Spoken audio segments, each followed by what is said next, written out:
Hello दोस्तों, कैसे हो? पिछली 3 वीडियोस में हमने आपकी क्लास 10th का इंग्लिश का दूसरा चैप्टर पढ़ लिया था, जिसका नाम है Nelson Mandela long walk to freedom, जो आपकी इंग्लिश की बुक फर्स्ट फ्लाइट का है। तो दोस्तों, आज के इस वीडियो में हम उस चैप्टर से रिलेटेड कुछ प्रैक्टिस क्वेश्चंस पढ़ेंगे जो बहुत ही इंपॉर्टेंट होंगे। हर क्वेश्चन, हर प्रश्न पढ़ने के बाद मैं आपको कुछ सेकंड का समय दूंगा ताकि आप उसका उत्तर, उसका आंसर जान सके, सोच सके।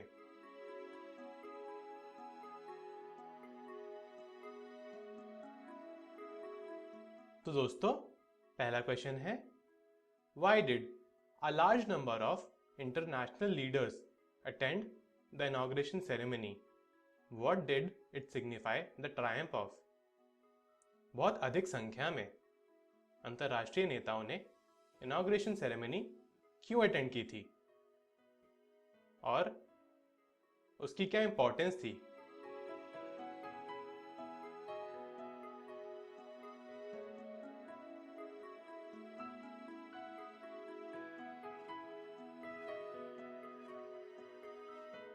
दोस्तों, इसका आंसर है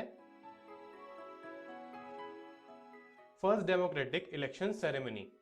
मतलब जो इनॉग्रेशन सेरेमनी, जो ओथ सेरेमनी हो रही थी, वो साउथ अफ्रीका के पहले डेमोक्रेटिक, मतलब पहले लोकतांत्रिक चुनाव की सेरेमनी थी। इक्वालिटी टू ब्लैक पीपल, मतलब जो भी काले लोग थे उनको इक्वालिटी मिल रही थी, एक समान दर्जा मिल रहा था।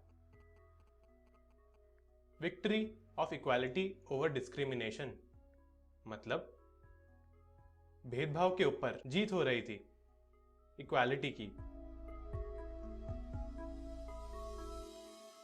दोस्तों, अगला क्वेश्चन है, what did Mandela mean when he says he is simply the sum of all those African patriots who had gone before him?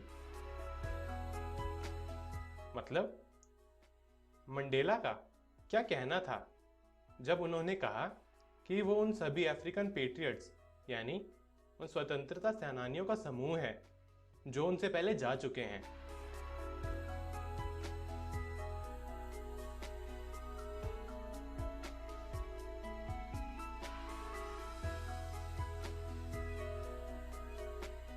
दोस्तों, इसका आंसर है Mandela wanted to pay tribute to all those people who sacrificed their lives. Nelson Mandela उन सभी लोगों को श्रद्धांजलि देना चाहते थे जिन्होंने अपने प्राण दे दिए थे, न्योछावर कर दिए थे देश की भलाई के लिए। He says he is simply the sum of all those patriots. और वो कह रहे थे कि वो उन सभी पेट्रियट्स, मतलब उन सभी स्वतंत्रता सेनानियों का समूह है।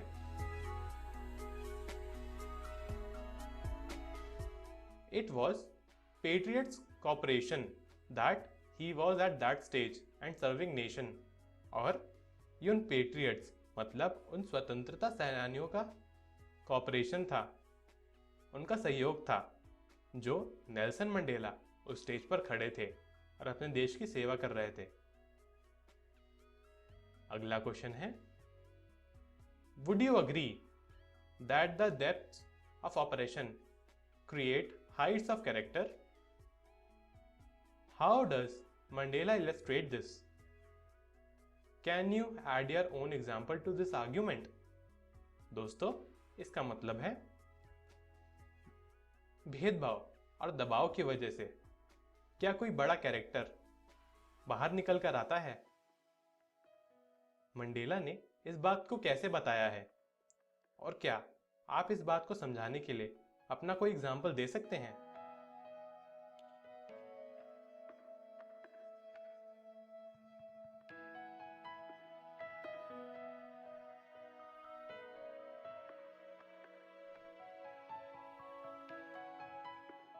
दोस्तों, इसका आंसर है यस आई अग्री, मतलब मैं सहमत हूं इस बात से कि भेदभाव और दबाव की वजह से कुछ बहुत बड़े कैरेक्टर बाहर निकल कर आ सकते हैं। Nelson Mandela illustrates this by giving example of brave people who sacrificed their lives for the welfare of nation। Nelson Mandela ने इसको समझाने के लिए उन सभी बहादुर लोगों का एग्जाम्पल दिया है जिन्होंने अपने प्राण न्योछावर कर दिए देश की भलाई के लिए। India is a perfect example for this, as during our freedom struggle there was a galaxy of leaders of great character। और हमारा देश इंडिया यानी हिंदुस्तान इस चीज़ का परफेक्ट एग्जाम्पल है, क्योंकि हमारी फ्रीडम स्ट्रगल के दौरान यानी हमारी आज़ादी की लड़ाई के दौरान ऐसे बहुत सारे बड़े बड़े कैरेक्टर्स बाहर निकल कर आए थे। दोस्तों, ये क्वेश्चंस ध्यान से समझिएगा। ये दोनों क्वेश्चन अलग अलग हैं, लेकिन इनका मतलब एक ही है, तो इनका आंसर भी एक ही होगा। इनमें से पहला क्वेश्चन है, how did Mandela's understanding of freedom change with age and experience. मतलब मंडेला की जो अंडरस्टैंडिंग थी यानी जो उनकी समझ थी वो फ्रीडम को लेकर कैसे चेंज हुई उम्र के साथ। दूसरा क्वेश्चन है, how did Mandela's hunger for freedom change his life. और जब उनकी फ्रीडम के लिए मतलब उनकी आज़ादी के लिए उनकी भूख के मायने बदले तो उसकी वजह से उनकी लाइफ कैसे बदली।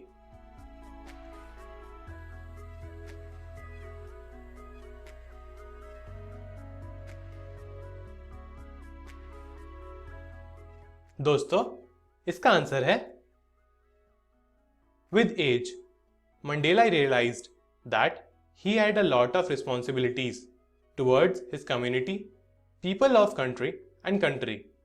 उम्र के साथ नेल्सन मंडेला को ये एहसास हुआ, ये आभास हुआ कि उनके ऊपर कई सारी रिस्पॉन्सिबिलिटीज़ हैं, यानी कई सारी जिम्मेदारियां हैं उनकी कम्युनिटी मतलब उनके समुदाय के प्रति, उनके देश और देश के लोगों के प्रति। As a boy he thought he was born free।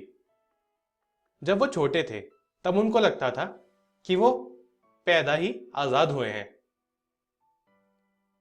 He believed that as long as he obeys his father and his tribe's custom he was free। और उनको लगता था जब तक वो अपने पिता और अपने समुदाय की बातों का पालन करते रहेंगे वो आजाद हैं। When he grew he realized that not only he but all the black in his country were suffering। लेकिन जब वो बड़े हुए तो उनको एहसास हुआ, उनको समझ आया कि सिर्फ वो ही नहीं पर सारे काले लोग उनके देश के सफ़र कर रहे थे, मतलब इस सिचुएशन से जूझ रहे थे। अगला क्वेश्चन है, how did policy of apartheid affected his country. मतलब जो भेदभाव की पॉलिसी थी उसने साउथ अफ्रीका के ऊपर क्या प्रभाव डाला था।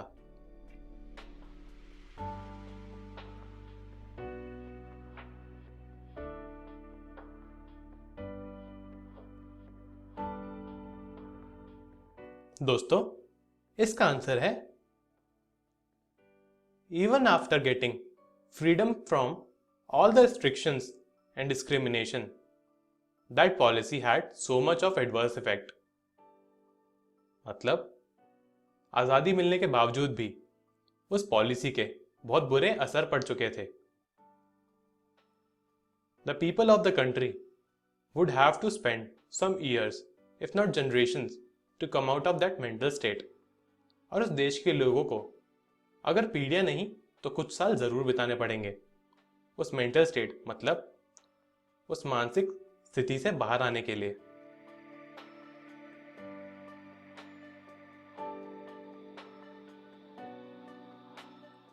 दोस्तों, अगला क्वेश्चन है, state twin obligations told by the author. मतलब ऑथर यानी नेल्सन मंडेला द्वारा ऐसी कौन सी दो ऑब्लिगेशंस थी जो एक इंसान की जिंदगी में बहुत जरूरी होती हैं।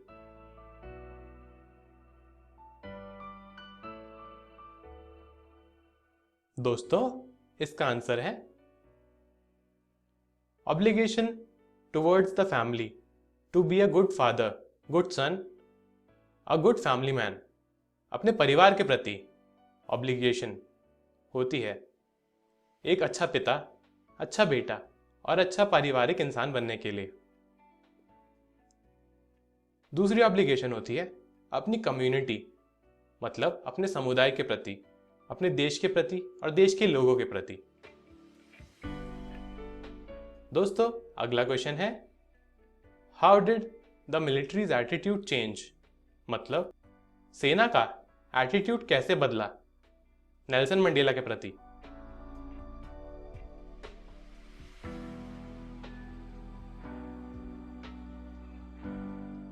दोस्तों, इसका आंसर है earlier Nelson Mandela was breaking rules and protesting for the rights of black people. पहले नेल्सन मंडेला रूल्स तोड़ा करते थे और काले लोगों के हक के लिए लड़ा करते थे, प्रोटेस्ट किया करते थे। वाइट्स वो sitting on the seat of union till then, और यूनियन की कुर्सी पर, मतलब सरकार की कुर्सी पर गोरे लोग बैठा करते थे तब तक। Now it was the seat of Nelson Mandela, so they saluted them. लेकिन अब वो नेल्सन मंडेला की कुर्सी थी, तो वो नेल्सन मंडेला को सैल्यूट कर रहे थे, उनकी रिस्पेक्ट कर रहे थे। तो दोस्तों, आज की इस वीडियो में हमने क्या पढ़ा? हमने नेल्सन मंडेला चैप्टर के कुछ बहुत ही इंपॉर्टेंट क्वेश्चंस पढ़े। आप सब भी अपने घर जाकर नेल्सन मंडेला चैप्टर दोबारा से जरूर पढ़ें ताकि आपको सब अच्छे से समझ आ जाए। Thank you.